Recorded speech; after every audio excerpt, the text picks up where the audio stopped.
Hey folks, welcome back to the channel. Today we're at UNC, the former home of Joe Boyles Fennema, the guest for today's video. We wanted to intro this video before we started the interview because you'll notice it's a little bit longer than what we usually upload to this channel, and that's for good reason though. We really wanted to keep this interview raw and real, as you could feel the emotions as Joe shares her story of overcoming adversity, experiencing triumph, defeat, and then ultimately finding peace within the beautiful game. Joe loves the game and has probably worked harder at it more than anyone else I know, as you'll see in this interview. We hope that by sharing this video, you're inspired to keep fighting, to continue to believe in yourself, no matter what adversity you're currently facing. If Joe's story inspired you, please leave a comment down below letting her know. We're gonna be sharing those with her. We're just so appreciative that she took the time to so vulnerably share her story with us and with you. Let's get into it.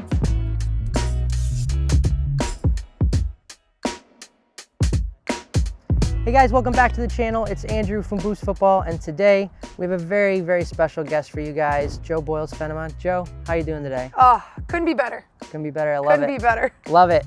So a little recap on your career as a footballer. Two-time ECNL national champion with NCFC.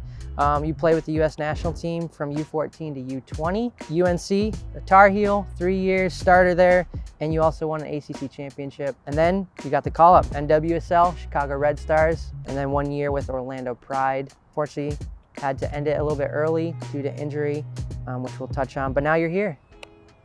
Columbus State University. Go Cougs. Go Cougs. As an assistant coach, loving life here, yes? Love it. Loving life. And you're also a co-host of 2 Wash-Ups, 1 Pro, a podcast touching on kind of like what you're dealing with, that getting out of a pro game or a college game.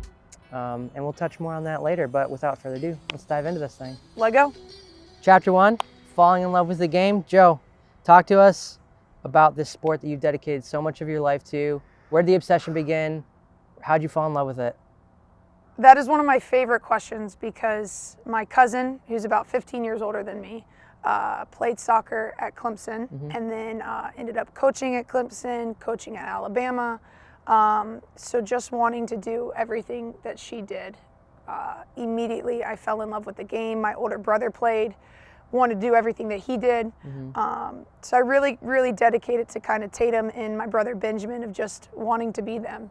And then the early days, you told me you were kind of multi-sport, and I know that you were soccer obsessed still. Yes. Why were you doing those other sports? Oh, let me tell you, tennis, swimming. I was on the jump rope routine team in elementary school. Loved basketball. Those sports honestly taught me, so much about soccer. Moving your feet, winning, doing all the things to be the best at soccer is really why I loved playing all the other sports. Nice. So you're playing the other sports to hopefully get better at soccer. Exactly. You told me that your parents encouraged you to figure stuff out by yourself. Yes. If you weren't figuring it out, where did you look to for inspiration? Yeah. Who were some of your favorite players? Yeah. So it's actually funny because I grew up going to Next Level Academy, and every session we started off with ladders, and I was not great at ladders. And so instead of, asking Santa or mom or dad to buy me a new set of ladders, my mom said, "We got some chalk, go draw a ladder." And that's what I did. A ladder was pretty much cemented in our driveway, and literally just figured it out.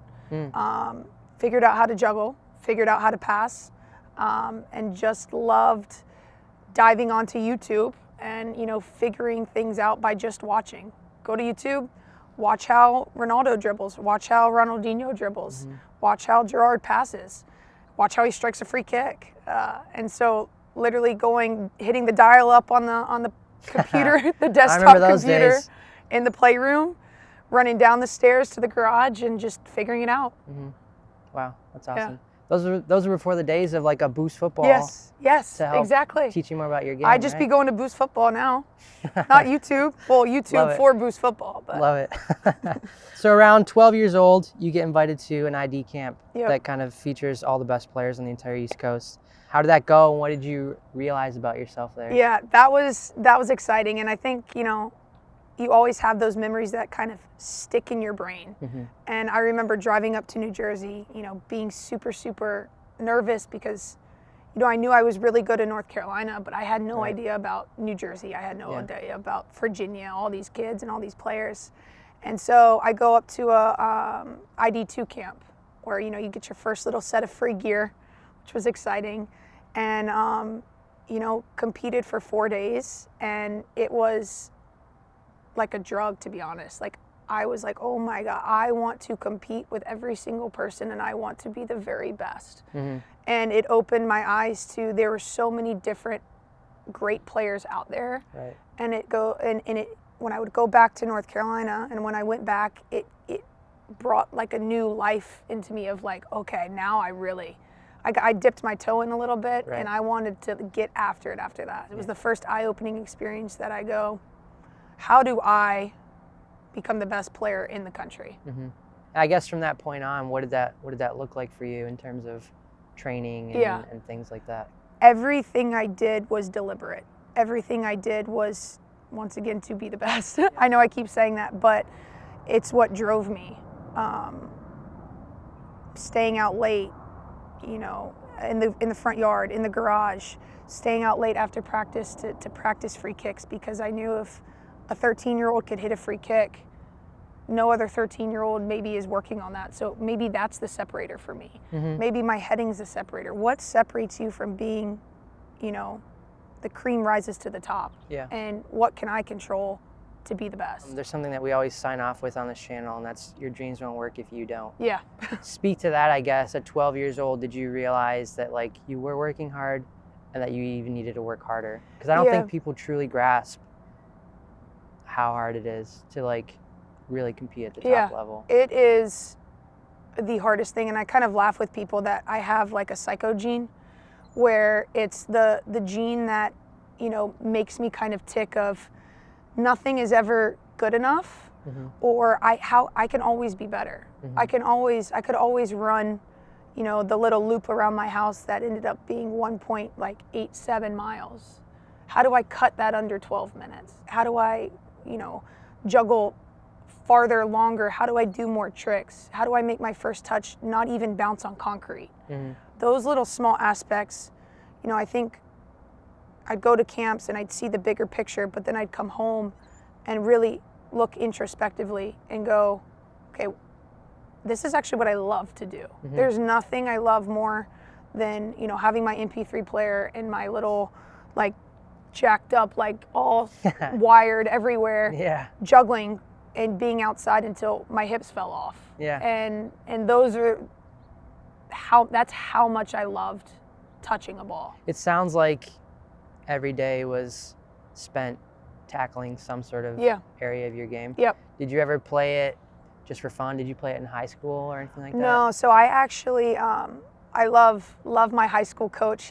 He's phenomenal. I decided not to play high school and begged and begged and begged everybody in the club to let me train with the boys academy team, because I knew what I needed was to be pushed physically at a speed of play that was way higher than I was used to. Gotcha. And so those guys I'd known since I was 7. And I had to kind of beg and plead and not take no for an answer. They kind of were like, okay, Joe, stop asking. We'll let you jump in with the boys. Yeah. And I think that kind of is a testament of don't take no for an answer. Right. Yeah. Train with the boys. Yeah. If they say no, keep asking. Yeah. Do what you need to do to make yourself better. Exactly. I love it.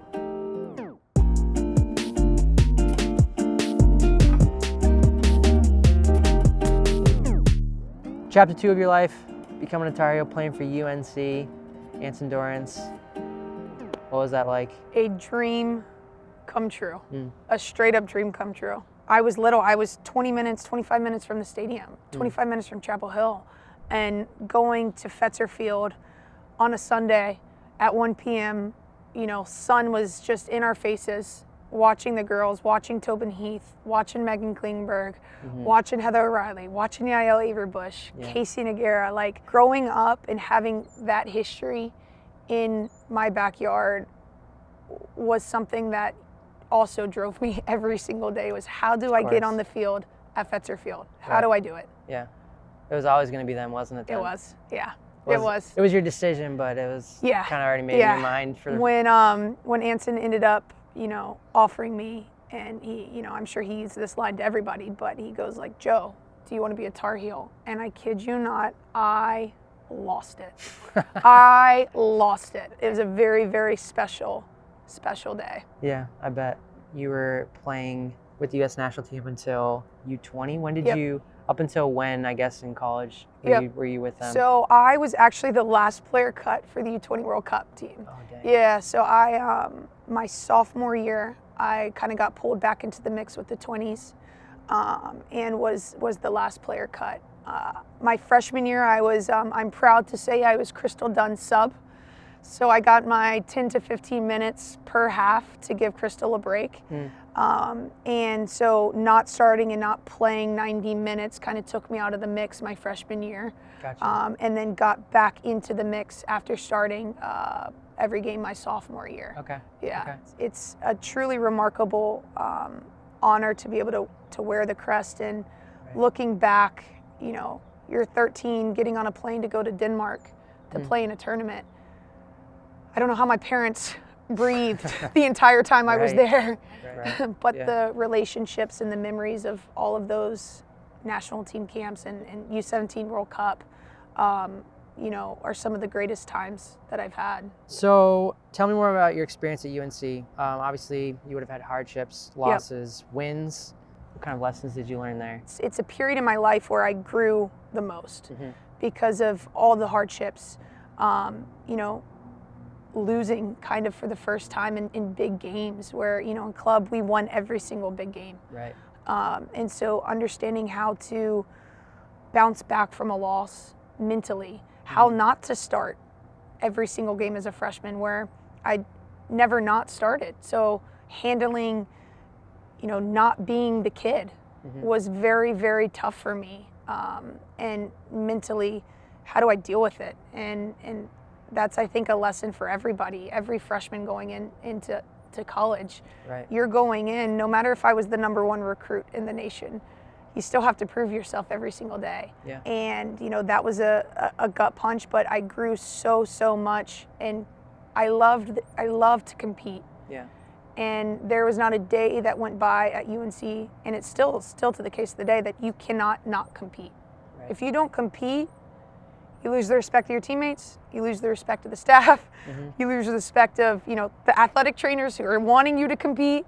You have to compete, and that's something that I love so much about the program, is you actually cannot take a day off. And if you do, somebody's clipping at your heels. So being the best version of yourself every single day is challenging. I think it's really cool to hear that Anson wouldn't just have, I know I played in college, Jordan. Hey, Jordan. Hey, Jordan. Jordan played in college.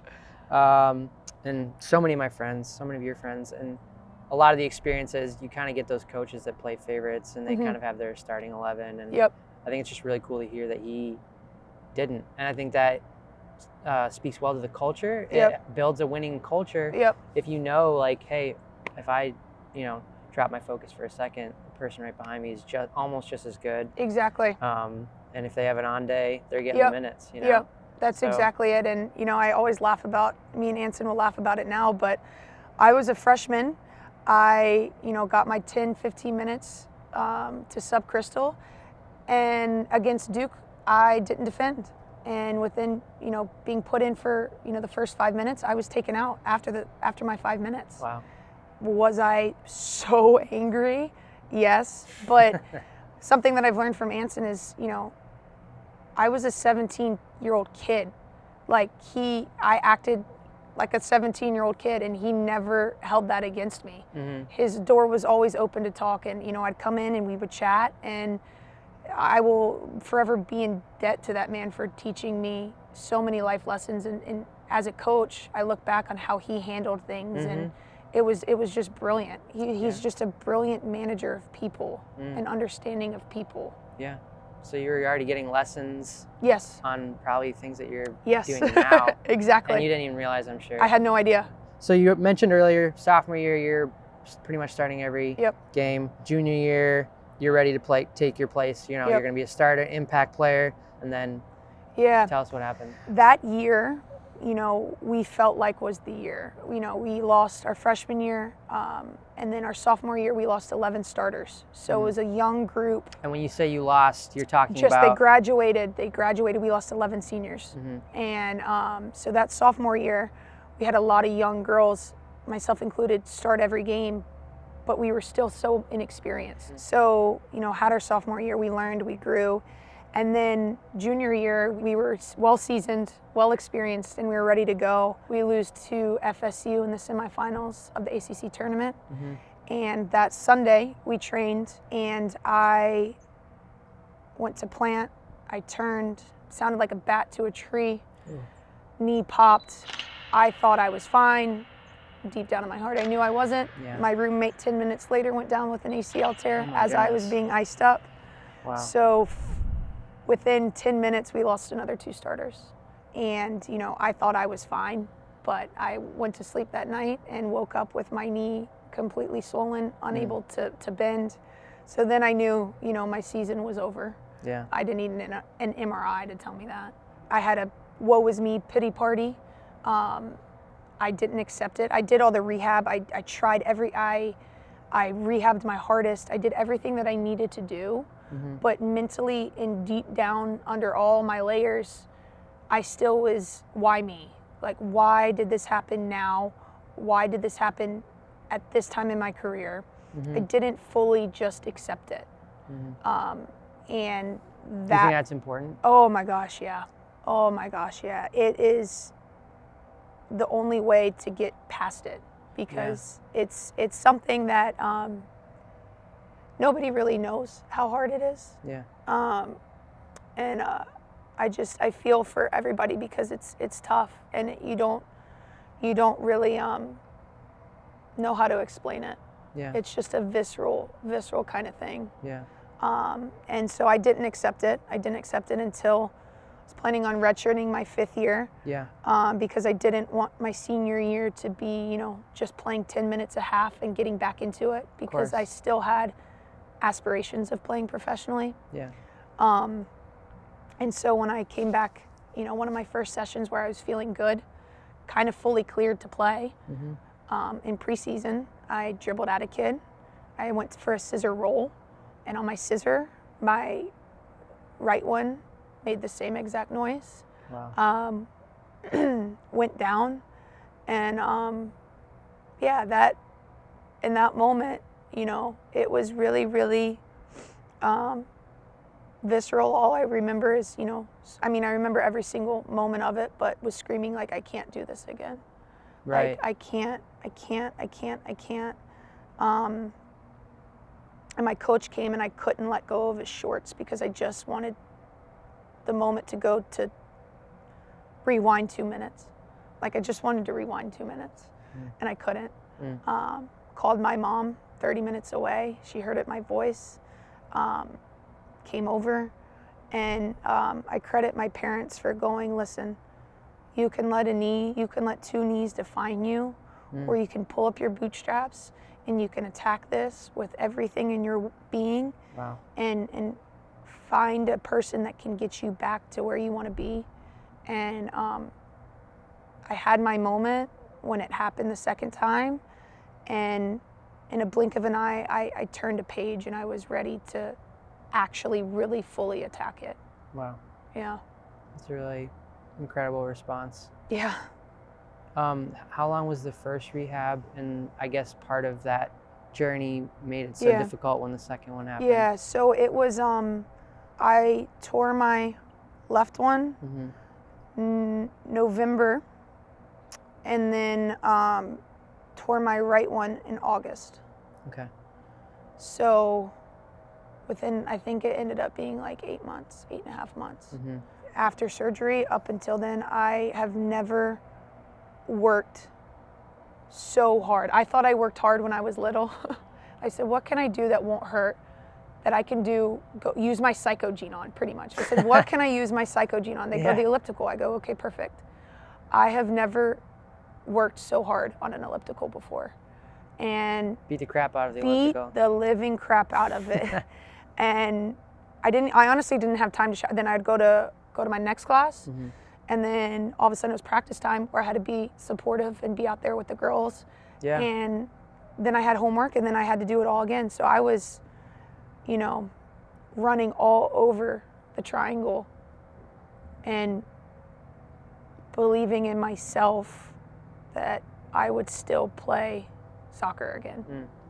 Because at, you know, junior, senior year, 2 back-to-back ACL tears, that's a death sentence. Yeah, I mean, it is for people that have the best doctors in the world in the Premier League. And you know what I mean? Zlatan, he got released by Man United when that happened to him. Yep, it's a death sentence. Yeah, when you come back from it, it's truly incredible. Yeah. So major props to you. I'm Thank sure anyone you. watching that has experienced that knows kind of what you're talking about. Yeah. But to overcome it, is 2 of them, is wildly impressive. So you redshirt your senior year after you do your right ACL. How did things go for you at UNC once you came back, like officially, finally, you're in the clear, you feel healthy? Yeah. How'd things go? I have never been more happy to play. I felt like the little kid again of, you know, for 21 months, the thing that I loved with every core and part of my being was taken away from me. And I couldn't do it. And there's a really cool video out there that our UNC women's soccer kind of media person, Britt Bartok, put together of my goal was to get back on the field in the spring because I'm an emotional kid, and I knew before I took on my 5th year, I just needed to step on a field. I step on a field in a spring game with 10 minutes left, and I have a game-winning assist, even though it's a measly game against Georgia, which it's like 40-minute halves. It was nothing crazy. But to release that emotion of, okay, now I can put all of that behind me. I have all of that behind me. And now I can focus to be the best version of Jo Boyles for the team. And we had a really successful year. We won an ACC championship against good old Duke, which was even more satisfying to step on the field and win that. And be a part of that was extremely rewarding. It was a culmination of all the hard work that had to go into getting me back on the field.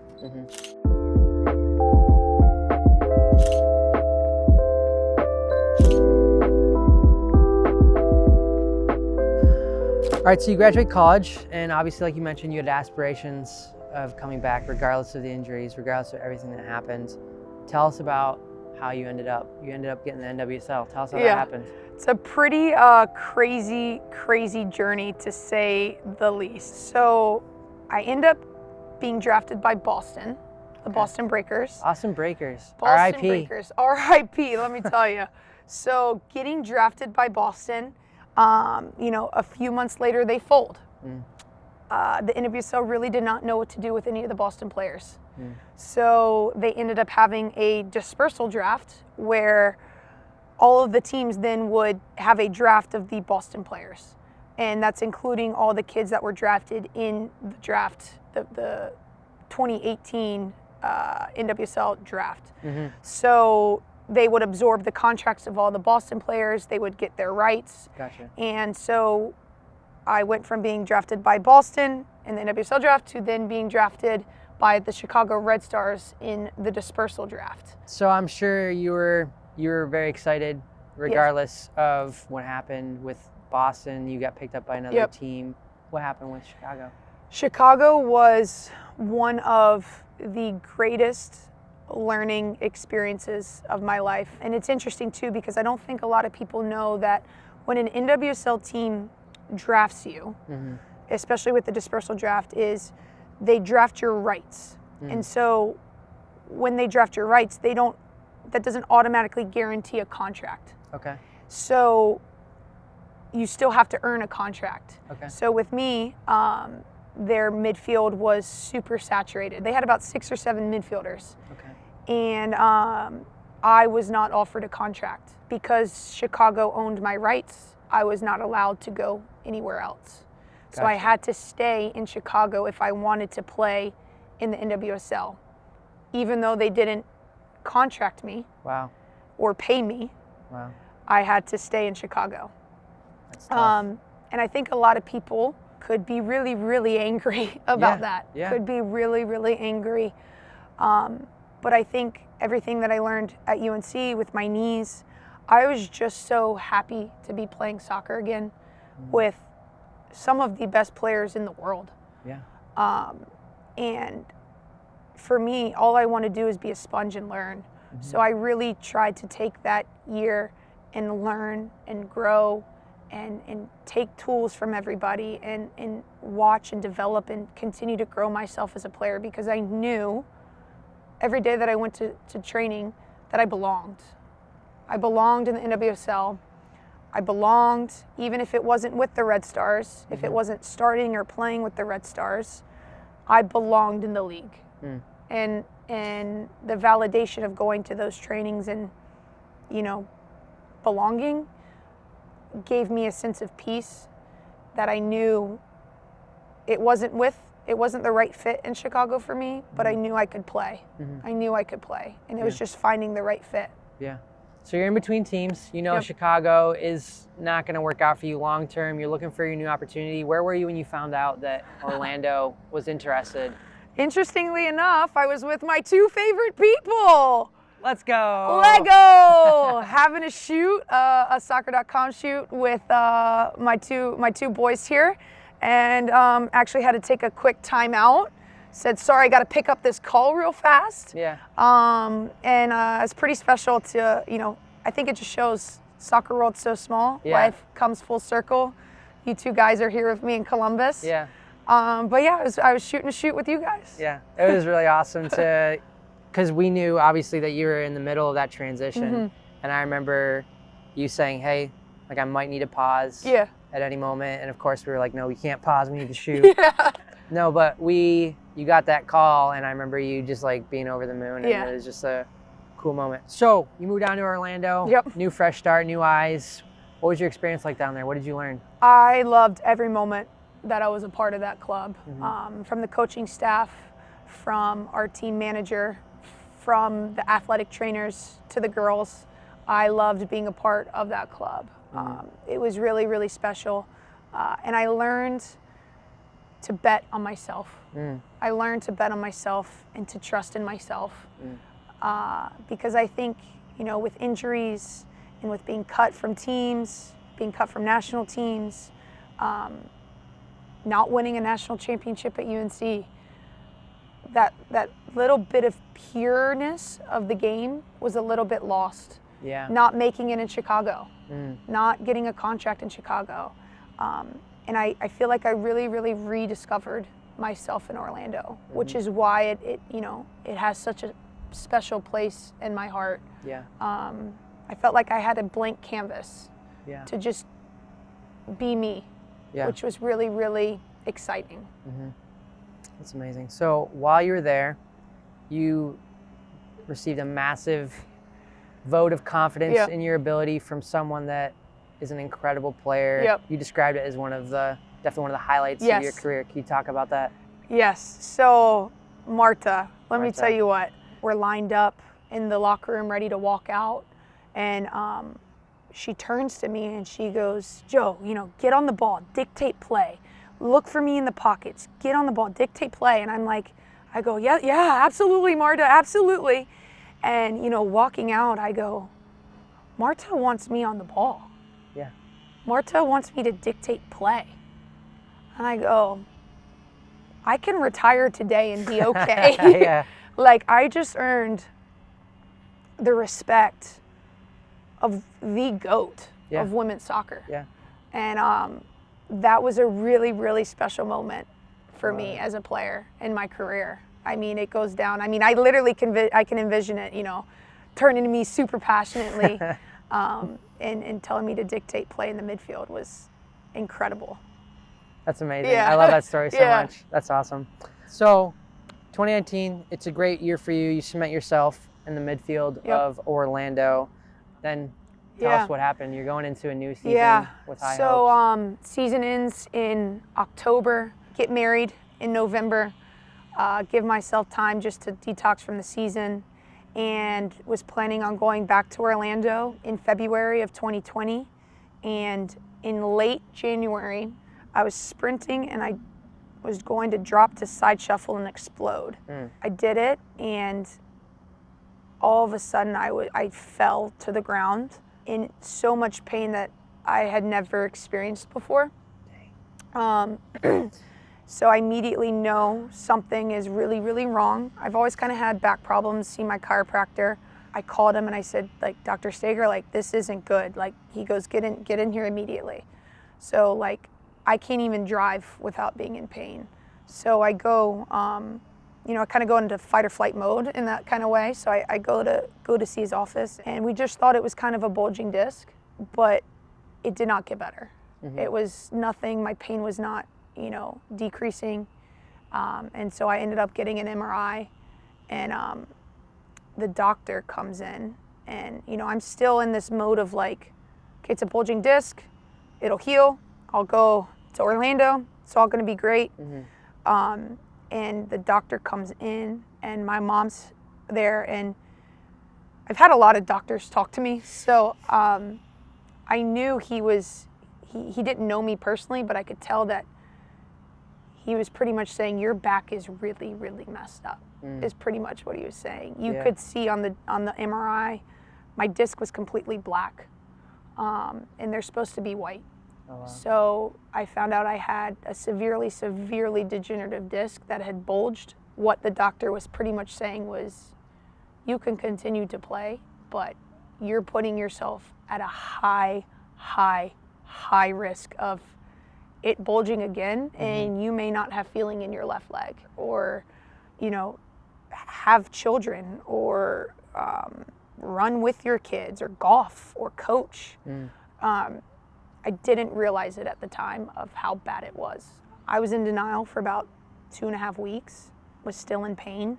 I had to make the decision. My mom had a heart-to-heart with me at Brugger's Bagels, and, you know, tried to just shake some sense into me, because I didn't want to believe it. That all of a sudden, like, my career I was gonna have to retire if I wanted to live a healthy life. And so I had to call Mark, and he was absolutely unbelievable. I was bawling on the phone, and had to step away. Yeah. How did you come to grips with making that decision? Because it sounds like you could have played a little longer. Yeah. Right. Yeah. No. It was tough. It was picking up that phone was one of the hardest things, because I didn't know what was next. I had no idea what was going to go on. Yeah. I knew I was married to the love of my life, and that was really about it. Yeah. I mean, you had given your life to this thing. Yeah. It was your biggest aspiration to become at a certain level. Yeah. You'd come back from 2 injuries. Yep. Learned so much. I bet you probably didn't feel invincible, but you felt like, I can conquer these sort of things. And that's, you know what I mean? That was kind of what I did understand. It was like, this is a lifelong injury. It's not just like, let's get a surgery and, like, let's go. Yeah. Which is what I've done my whole life. It's like, okay, knee surgery, let's go. Like, knee surgery, let's go. This was something that, like, was not leaving. Yeah. And still hasn't left. Right. And so that's what internally I was trying to come to grips with myself, is I can't just treat it, fix it, and move on. And that was for 2.5 weeks. That's why I didn't talk to anybody. Yeah. I was trying to. Everything that you knew was about to change if you make this decision. Oh, my whole life was about to go 180. Yeah. 180. Yeah. If I were to ask some of your friends, that have known you for the longest, and they knew of your aspirations, they knew of your drive to overcome injuries, if I were to ask them, like, 2 years into NWSL, she might have to walk away from it, what do you think they would say? They would be very, very concerned. Like, very concerned of my mental health, of how I would be as, you know, Joe Boyles, not Joe Boyles the soccer player, not Joe Boyles the professional soccer player. They would be very, very concerned, and it was such a gray part where I didn't know what I was going to do. I had no idea what I was going to do, and, you know, I thought, you know, I defined myself so much as playing soccer, and now I can't play. Yeah. I can't play. Right. And that was hard. Yeah. That was really, really, really hard. Yeah. That's my form.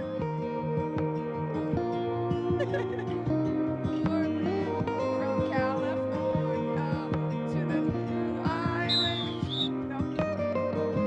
No. So you retired from the game Yep. that you loved. Did you have any idea what was next for you? No. It was really, really scary. It was sorry. No, you're good. Yeah, it was really scary, and I had no idea what I was gonna do because it was so abrupt. Right. I didn't know what I loved. I knew I loved soccer. I literally couldn't do it. I could not play anymore. Yeah. And so dealing with that was hard. And I had no idea until I met Jay Intlick, who's the coach at CSU. I hopped on as a volunteer in the fall, having no idea what I was doing. And then ended up in the fall of 2020. Fall of 2020, yep. The assistant left, and in the spring, I became the full-time assistant here. And you know, it's been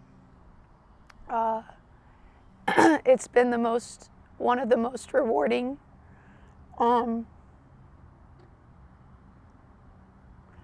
things that I didn't know was here. Yeah. I didn't know the reward would be as you know, I played at the highest level. Yeah. And this is just as rewarding, if not more. Yeah. Off of that statement, the game, it gave you a lot. Yeah. It also kind of took away a lot at the same time. What is your relationship with the game now? I love that question because I think things have really come full circle. I reflect and I look back at drawing chalk ladders. Yeah. I look at working on free kicks, trying to hit the space between my garage door and the roof, and my dad having to change the lights all the time because I hit him. That. He finally stopped. He just let me graduate and then finally fixed all the panels and lights. I reflect that on that pure love of the game.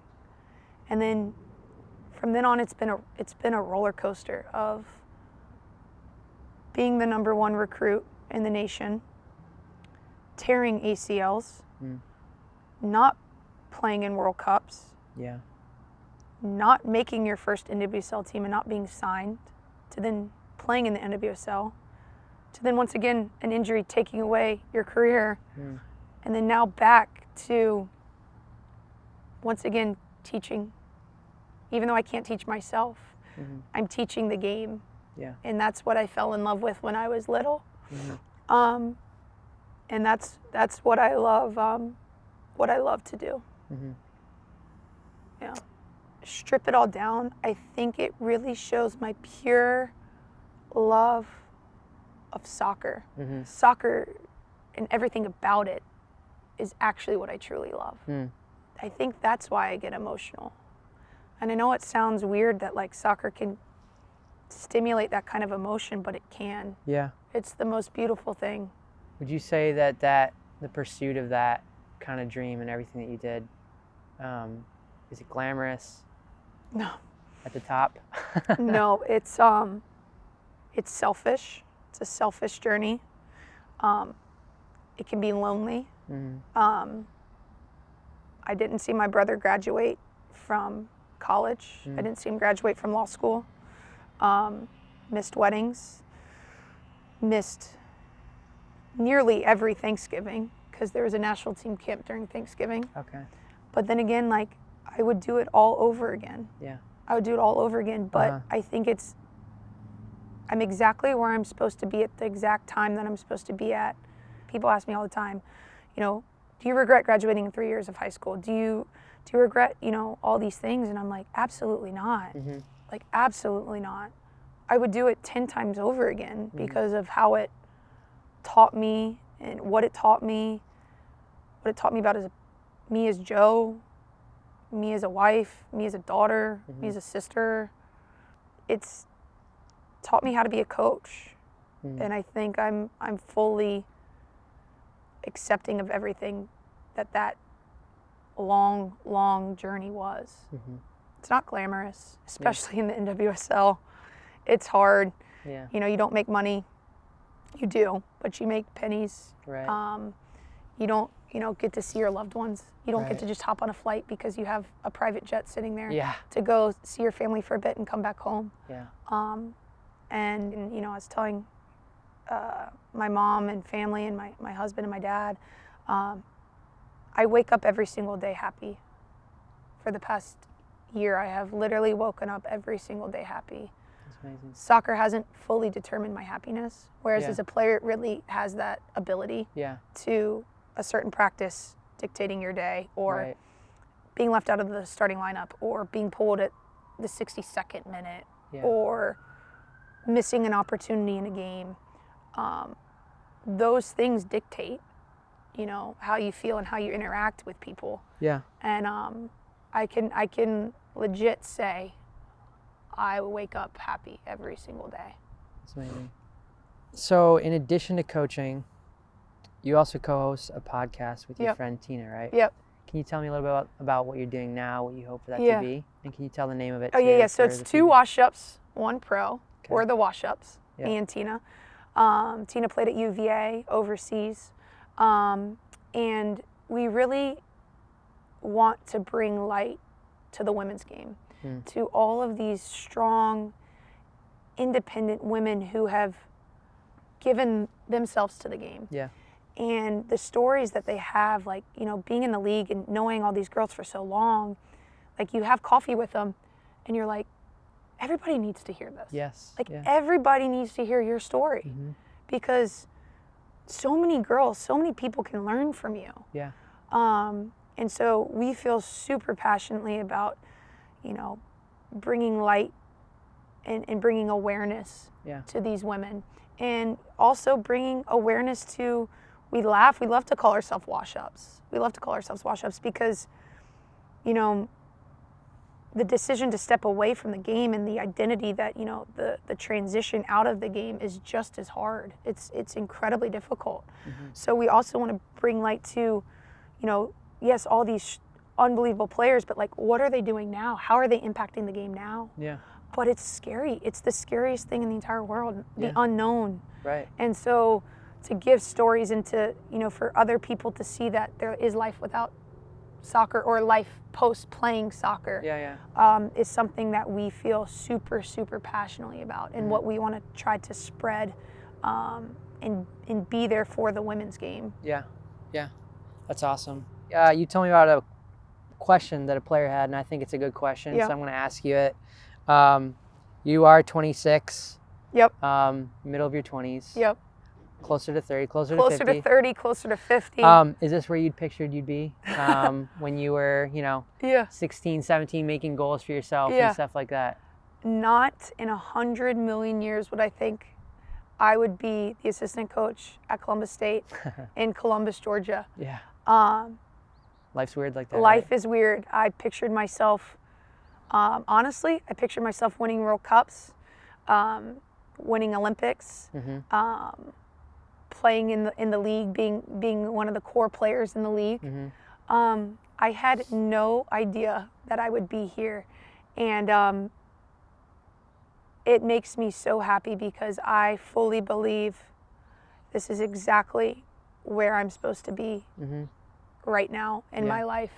And I did not think I'd be here in Columbus, Georgia at 26, but it's been the greatest blessing in my life.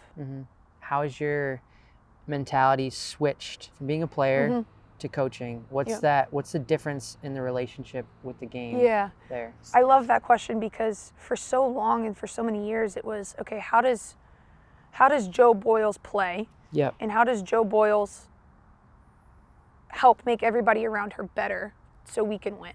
Yeah. It's been so fun because, once again, I love the game. So it's kind of opening my, it's a challenge to me because now I got to get 32 players rather than just Joe Boyles. Yeah. So that's kind of been super fun for me. It's been a new challenge of like, okay, how do we fit all these puzzle pieces together? And this player plays like this player receives information like this. Like, there's so many different things that like I now as an assistant coach have to worry about. Yeah. Which I love. It's been so much fun. Yeah. So much fun. Yeah, that's great. You're 26 now. Yep. You come across a girl. You come across a Joe Boyles Jr. Yep. She's 12 years old. Yep. She's balling out. Yep. She has similar aspirations. Yep. What would you tell her? Bet on yourself. Trust in yourself. Mm-hmm. And live every single day without taking a day off. That doesn't mean you have to be doing sprints every single day. Yeah. But wake up and say, how do I get better today? Mm-hmm. Is it watching a game? Is it juggling? Is it working on free kicks? Mm-hmm. Is it being as physically fit as you possibly can? Yeah. Is it running the loop around your house as fast as you possibly can? Yeah. But wake up every single day and make a decision to be the best version of yourself. Mm-hmm.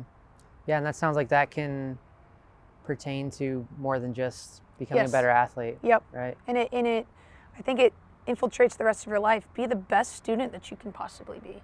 Yeah. Be the best daughter that you can be. Be the best wife. Be the best version of you every single day. Yeah. And I think you'll be happy. Yeah. Yeah. That's good advice. Alrighty, Joe. Well, thank you so much for your time. Thank you for your knowledge on the game, for sharing your story. That's so important for people to be open, honest, and vulnerable with when life's tough and how they overcome it. So thank you so much. Thank you, guys. Thanks for coming down to this Columbus gem of a place. Yeah. It's been so fun to share my story, and hopefully people out there can, you know, take a little bit of nugget from my journey and learn from it, or be inspired from it. Yeah, I'm sure they will. I'm sure they will. Guys, so if you want to continue to follow Joe's story, all of her information will be in the description below. The 2 Wash Ups 1 Pro podcasts. Yep. You can get the link to that down below too in the description. Please give them a follow. They're doing incredible things to support the women's game. But yeah, I think that's it. You wanna give us the outro? Yes. Right here? Right there. Just right here? Yeah, yeah. Your dreams won't work if you don't. That's it. That's it. She lived that. She lived that outro. Thanks, guys. Indeed. We'll see you later. I like that. That was good. I like that one too. That was good. We're done. Yes, way! Yes. Can I go? It's my favorite part of everything. Yes. Do your thing. We have a very, very special guest, Joe Fennema Boyles. Joe, how you doing today? Joe Boyles Fennema. Start from the top. See right away. I always botch it. I'm Always here botch for it it. right from the beginning.